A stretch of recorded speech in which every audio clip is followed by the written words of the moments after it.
नमस्कार विद्यार्थी मित्रों, पाठ तीसरा हिंदी, पाना नंबर 7 ऊपर।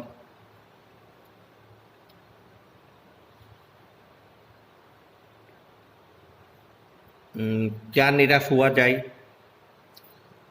भारत वर्ष ने कभी भी भौतिक वस्तु के संग्रह को बहुत अधिक महत्व नहीं दिया है।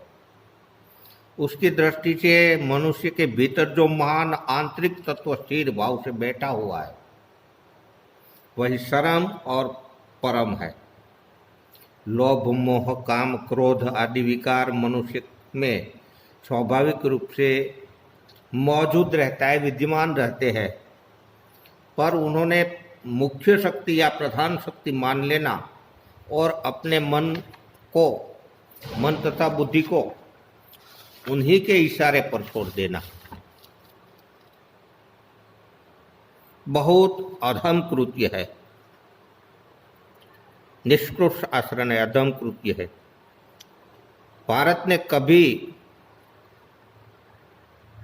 भारतवर्ष ने कभी भी उन्होंने उचित नहीं माना। उन्होंने हमेशा संयम और बंधन से बांधकर रखने का प्रयत्न किया है, परंतु भूख की उपेक्षा नहीं की जा सकती, बीमार के लिए दवा की उपेक्षा नहीं की जा सकती, गुमराह या रास्ता भूला हुआ को ठीक रास्ते पर ले जाने का उपायों की उपेक्षा नहीं की जा सकती। हुआ यह है कि इस देश के कोटि कोटि गरीब जनों यानी कि दरिद्र जनों की हीन अवस्था को दूर करने के लिए ऐसे अनेक कायदे कानून बनाए गए हैं जो कृषि उद्योग, वाणिज्य, शिक्षण और स्वास्थ्य की स्थिति को अधिक उन्नत और सुचारू बनाने के लक्ष्य प्रेरित करते हैं। परंतु जिन लोगों ने इस कार्यों में लगना है उसका मन हमेशा पवित्र नहीं होता। हमेशा वे लक्ष्य को भूल जाते और अपनी ही सुख सुविधा की ओर ज्यादा ध्यान देने लगते हैं। व्यक्ति का मन यानी कि चित्त सब समय आदर्शों द्वारा चालित नहीं होता। जितने बड़े पैमाने पर इस क्षेत्रों में मनुष्य की प्रगति के कायदे कानून बनाए गए हैं, उनकी मात्रा में लोभ, मोह जैसे विकार भी विस्तृत होते गए। लक्ष्य की बात भूल गई और आदर्श को मजाक का विषय बनाया गया और संयम को एक जूना ख्याल माना गया। दकियानुसी यानी कि पुराना ख्याल माना गया।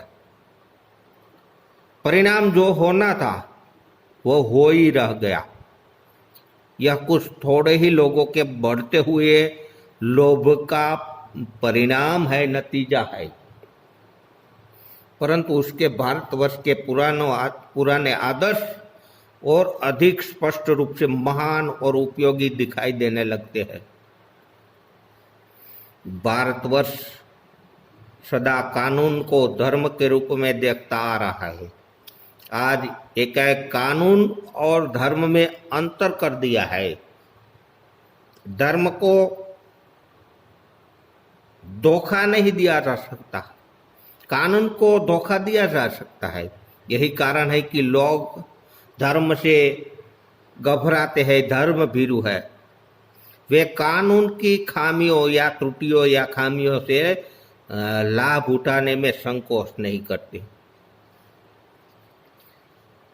इस बात के पर्याप्त प्रमाण खोजे जा सकते हैं कि समाज के ऊपरी वर्ग में चाहे जो भी हो रहा है, भीतर भीतर भारत अब भी अनुभव कर रहा है कि धर्म कानून से बड़ी चीज है।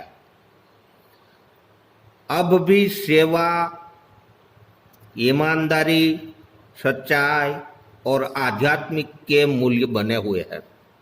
वे दब अवश्य गए हैं, लेकिन वो मूल्य नष्ट नहीं हुए। आज भी मनुष्य मनुष्य से प्रेम करता है, महिलाओं का स्त्रियों का सम्मान करता है, झूठ और चोरी को वो गलत समझता है, दूसरों को पीड़ा पहुंचाने में वो पाप समझता है।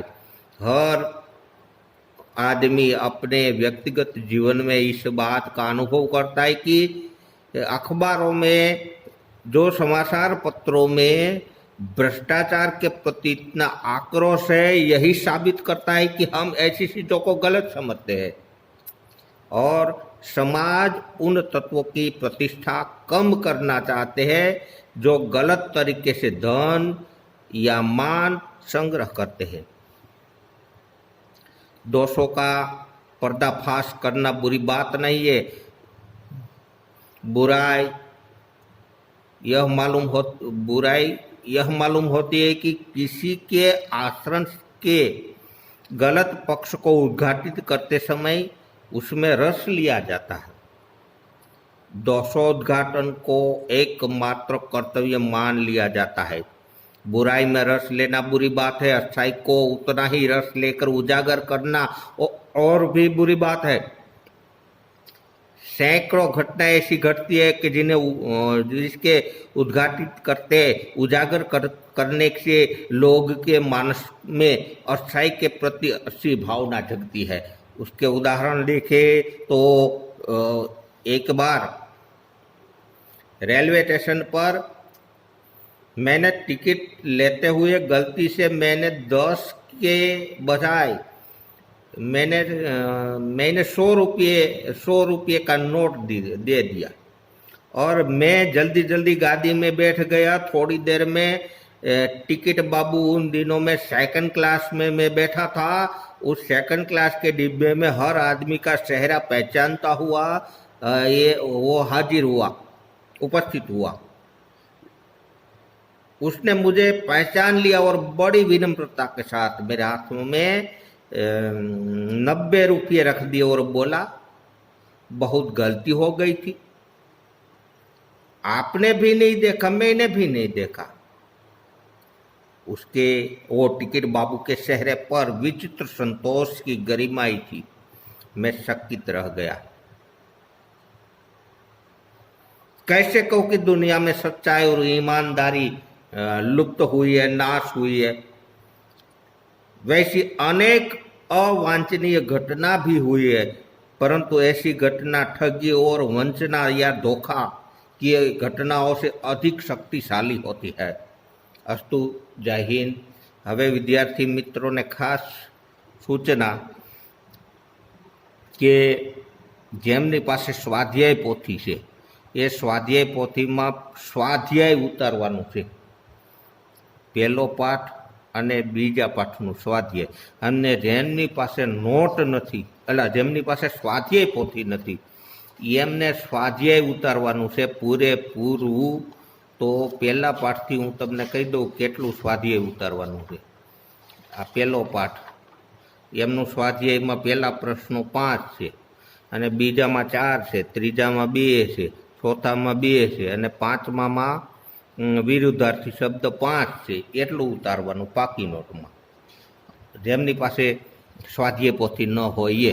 અને બીજા પાઠમાં જોઈએ તો આપણે બીજો પાઠ છે એમાં પ્રશ્ન પહેલાના 8 છે, બીજાના 5 છે અને ત્રીજાના 5 છે અને ચોથાના વિરોધી શબ્દ છે 1, 2, 3, 4 અને 6 છે અને પાંચમાના વિરોધી શબ્દ પણ 6 છે।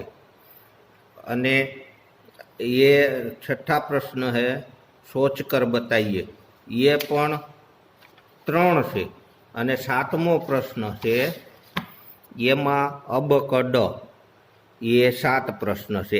આટલું લખવાનું છે, પછી બાકીની વિદ્યાર્થી પ્રવૃત્તિ કે કાંઈ લખવાનું નથી। એટલે મહેરબાની કરી અને કોઈ પૂછે નહીં। અને જેમની પાસે સ્વાધ્યાય પોથી છે એમાં તો કમ્પ્લીટ પ્રશ્નો આપેલા જ છે, એ પૂરી લેવા। અને જેમની પાસે સ્વાધ્યાય પોથી નથી એ નોટ બનાવે। અસ્તુ, જય હિન્દ, જય ભારત।